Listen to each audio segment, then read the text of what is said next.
எதிர்க்கட்சி தலைவருக்கு வணக்கம். வணக்கம் சார். எழுச்சி பயணம்லாம் எப்படி போயிட்டு இருக்கு? சிறப்பாக போயிட்டு இருக்குது. 31 தொகுதி முடிச்சிட்டீங்க போல அதுக்குள்ள. தேர்தல் முன்கூட்டியே வரப்போகுதோ? எலெக்ஷன் மோடுக்கு ரொம்ப சீக்கிரமாவே போயிட்டீங்க. அப்படிலாம் இல்லை சார். மாலையில எல்லாம் விஷுவல்ஸ் உங்களுக்கு பார்க்கும்போது எலெக்ஷன் நம்ம 2025ல இருக்கோமா 26ல இருக்கோமான்ற ஒரு சந்தேகம் வந்துடுது. அப்படிலாம் இல்லை சார். அதாவது இப்போ நாட்கள் குறைவு. இன்றைக்கு மழை காலம் தொடங்க இருக்குது. இன்னும் 2 மாதம் கழிச்சா மழை காலம் தொடங்கிடும். அப்போ 234 தொகுதிக்கும் நேரடியாக போய் மக்களை சந்திக்க இயலாது. அதனால தான் முன்கூட்டியே நாங்கள் இந்த எழுச்சி சுற்றுப்பயணத்தை மேற்கொண்டிருக்கிறோம். இப்போ இருந்து இந்த எழுச்சி பயணத்தை மேற்கொண்டால் தான் தமிழ்நாடு முழுவதும் உள்ள 234 தொகுதியை கவர் பண்ண முடியும். என்ன உணர்வு கிடைக்குது மக்கள் எல்லாம் பார்க்கும்போது உங்களுக்கு இந்த முறை? இந்த பயணம் தொடங்கியிலிருந்து நேற்று வரை மிகச்சிறப்பாக எழுச்சியாக மக்களுடைய வரவேற்பு இருக்கின்றது. திராவிட முன்னேற்ற கழக ஆட்சி அகற்ற வேண்டும் என்று மக்கள் எண்ணுகின்ற சூழ்நிலை வந்துவிட்டது. நாங்கள் செல்கின்ற இடத்திலெல்லாம் நான் பேசுகின்ற கருத்துக்களை மக்கள் உன்னிப்பாக கவனித்து ஆரவாரம் செய்து மகிழ்ச்சியோடு வரவேற்கிறாங்க. உங்க பேச்சு தொனி மாறி இருக்கு.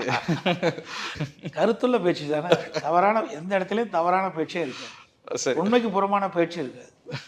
ரியல் என்ன நடக்குதோ அதைத்தான் நான் மக்களிடத்தில் பகிர்ந்துக்கிறோம். இம்முறை ஜனரஞ்சகமா இருக்கு, ரொம்ப சுவையாகவும் இருக்கு. நன்றி சார். அதெல்லாம் சரி, திமுகவை வீழ்த்த முடியுமா? தொடர்ச்சியா வெற்றி பெற்று வர்றாங்க. 19, 21, 24 நடுவில் உள்ளாட்சி வேற. எப்படி ஒரு பலமான கூட்டணி இருக்கக்கூடிய அந்த அமைப்பை எதிர்கொள்ளுங்க? நீங்கள் கடந்த காலத்தை எண்ணி பாருங்க. 1991 திமுக 2 இடத்துல வெற்றி பெற்றது. பிறகு ஆட்சி மாற்றம். 96 அவர்கள் 4 இடம் அதிமுக வெற்றி பெற்றது. இப்படி மாறி மாறி தான் கால சூழ்நிலைக்கு ஏற்றவாறு தான் மக்கள் அரசாங்கத்தை ஒரு கட்சியை அரசாங்கத்தில் தேர்ந்தெடுத்து அமர வைக்கிறாங்க. 2011 வரைக்கும் எத்தனை முறை திமுக தோற்றிருக்குது. இப்போ கால சூழ்நிலை காரணமாக அவருடைய கூட்டணி பலத்தோடு இந்த ஒரு 2-3 தேர்தலில் வெற்றி பெற்றிருக்காங்களே ஒழிய 19, 21, 24 அந்த பலம் தொடருது இல்லை. தொடர் தேர்தலில் நீங்கள் 2019 பாருங்கள். 234 தொகுதி சட்டமன்ற தொகுதி, 39 நாடாளுமன்றத்தில். அப்போ 2 தொகுதியை நாங்கள் ஜெயித்தோம். அரியலூர், பெரம்பலூர் சட்டமன்ற தொகுதிக்குள்ளே. 2021 இதே கூட்டணி எங்களுடைய தேமுதிக வெளியில் போயிட்டுது. சட்டமன்றத்தில் 75 இடத்துல நாங்கள் எங்களுடைய கூட்டணி வெற்றி பெற்றது. வெறும் 1,98,000 சில்லற வாக்கள் தான் குறைவாக பெற்று வெற்றி வாய்ப்பை நாங்கள் இழந்தோம். ஆக மக்கள் அந்தந்த கால சூழ்நிலைக்கு ஏற்றவாறு எந்த கட்சி ஆட்சிக்கு வரும் என்று முடிவு செய்து அந்த கட்சி ஆட்சியில் அமைக்கிறாங்க.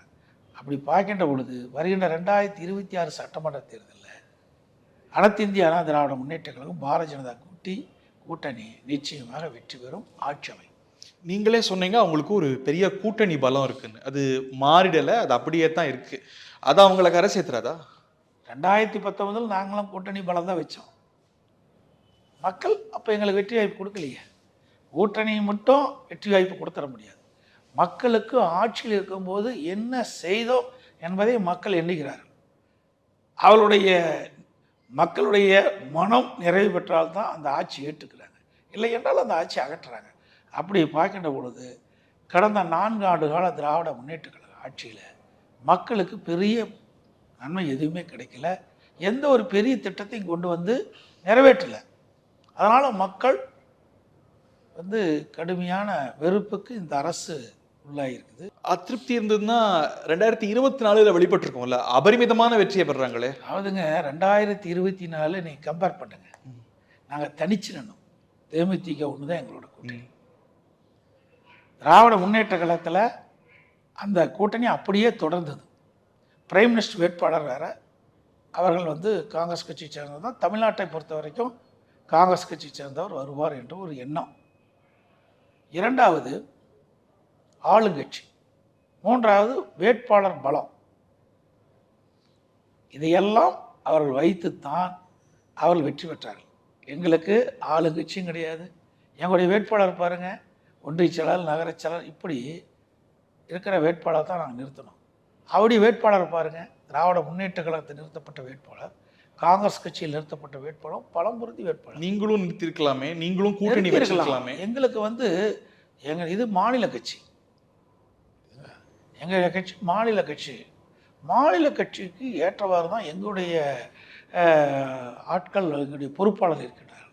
அதன் அடிப்படையில் நான் கொடுக்குறோம். எங்கள் கட்சியை பொறுத்த வரைக்கும் புதியவர்களுக்கு நிறைய வாய்ப்பு கொடுக்க வேண்டும் என்ற அடிப்படையில் தான் தலைவர் காலத்திலும் சரி, அம்மா காலத்திலும் சரி, அம்மாவுக்கு பிறகும் சரி, 21லையும் அப்படித்தான் நாங்கள் நடைமுறைப்படுத்தணும். 24ல இன்னைக்கு அமைந்த கூட்டணியை அமைச்சிருக்கலாம் அப்படின்னு ஹைன்சைட் நினைக்கிறீங்களா? அமைந்திருந்தா முடிவுகள் வேற மாதிரி இருந்திருக்கும். அதாவது முடிந்த கதையை பேசி பிரயோஜனம் கிடையாது. அதனால எந்த பயனும் ஏற்பட போறதில்லை. சரி, தேசிய அளவுல இன்னைக்கு சந்திரபாபு நாயுடுவோட வெயிட்டேஜ் இன்னைக்கு எடப்பாடி பழனிசாமியை நம்பி மத்திய ஆட்சி இருந்திருக்கும் அப்படிங்கிற ஒரு பார்வை இருக்கு. அதான் சொல்றேன், ஒவ்வொரு தேர்தலும் போதும் அந்த தேர்தல் சூழ்நிலையை கருத்தில் கொண்டுதான் கூட்டணி அமையும். இந்த தேர்தலில் திமுக கூட்டணி கட்சிகளை அழைக்கிறீங்க, அது என்ன ராஜதந்திரமா, அது ஆத்மார்த்தமான அழைப்பா, இல்ல குழப்பம் ஏற்படுத்துற முயற்சி? எந்த இடத்திலையுமே திமுக கூட்டணிக்கு அழைப்பு விட்டதே கிடையாது. கூட்டணி கட்சிகளை விசிக, கம்யூனிஸ்ட் இல்லையா? தெளிவா பாருங்க, என்னுடைய பரப்புரையில தெளிவுபடுத்தியிருக்கிறேன்னு. அதாவது மக்கள் விரோத திராவிட முன்னேற்ற கழக ஆட்சி அகற்ற ஒத்த கருத்துடைய கட்சிகள்லாம் எங்க கூட்டணியில் சேரலாம் தான் சொல்லியிருக்கிறேன். தனிப்பட்ட முறையில் அவருக்கு எந்த அழைப்பை விடவே கிடையாது. விசிகாவுக்கு, கம்யூனிஸ்டுக்கெல்லாம் ரத்தன கம்பளம் வச்சிருப்போம். மக்கள் விரோத திராவிட முன்னேற்ற கழக அரசை அகற்றக்கூடிய கருத்துள்ள கட்சிகள் ஒன்றாக இணைய வேண்டும் என்றுதான் என்னுடைய பரப்புரையிலே தெளிவுபடுத்தியிருக்கிறேன். எல்லாரும் அவர்கள் தனியா, அவர்கள் தவறா புரிஞ்சுட்டா நான் என்ன செய்ய முடியும்? ஆக இதிலிருந்து என்ன தெரியுது? திமுக இருந்து வெளிவர வேணும்னா அந்த கட்சியெல்லாம் என்றாங்க, ஏதோ ஒரு வழியில் வெளியில் வர வேணும் அப்படின்னு என்றாங்க. அது என்னுடைய பரப்புரையை தவறாக எடுத்துட்டா நான் என்ன செய்ய முடியும்? திமுக கூட்டணியில் இருக்கிற கட்சிகள் யாராவது உங்கள்கிட்ட பேசிட்டு இருக்கிறாங்களா? வர வாய்ப்பு இருக்கா? அப்படி எதுவும் இதுவரை பேசவில்லை. அந்த பிரம்மாண்ட கட்சி யார் சார்? அது ரகசியம். கேமரா ஆஃப் பண்ணலாம், ரகசியமா சொல்லுங்க. ரகசியம்னாவே யார்கிட்டையும் பேசாதான் தான் ரகசியம். தாள ஆரம்பிச்சு கால முடிகிற கட்சியா சார்? ஆனா ரகசியம் சொன்ன பிறகு அதை எப்படி வெளிப்படுத்த முடியும்? முயற்சி செஞ்சு பாக்குறேன். பால ஆரம்பிச்சு கால முடிகிற கட்சியா? அது உங்களுடைய யோகத்தின் அடிப்பில் கேட்குற கேள்விகளை என்னால் பதில் சொல்ல இயலாது. ஆனா ஒரு பிரம்மாண்ட கட்சியா? அதான் சொல்லிட்டேன் சார், தெளிவுபடுத்திட்டேன். அதுக்குள்ள ஆழமா போறது இப்ப இருக்கிற சூழ்நிலைக்கு அது ஏற்றதல்ல. வருவாங்க, வரப்போறாங்க. அதுதான் சொல்றேன், அதை அவாய்ட் பண்ணிட்டு அடுத்த கேள்விக்கு வாங்க. ரைட், நீங்க ரகசியத்தை ரிவீல் பண்ற மூட்ல இல்ல. பாஜகவோட இந்த தேர்தலில் கூட்டணி வைக்க முடிவு செய்த காரணம் என்ன? நான் ஏற்கனவே தெளிவுபடுத்தியிருக்கிறேன். அனைத்து இந்திய அண்ணா திராவிட முன்னேற்ற கழகம் மக்கள் விரோத திராவிட முன்னேற்ற கழக அரசை அகற்றப்பட வேண்டும், அதே நோக்கத்தில் இருக்கின்ற அதே கருத்துள்ள பாரதிய ஜனதா கட்சி 4 ஆண்டு திராவிட முன்னேற்ற கழக ஆட்சியில் நடைபெற்ற ஊழல் அரசை அகற்ற வேண்டும் என்று அவர்களும் வேண்டுகிறார்கள். ஆக எங்கள் கருத்தோட ஒத்து போகிறதுனால பாரதிய ஜனதா அண்ணா திமுக கூட்டணி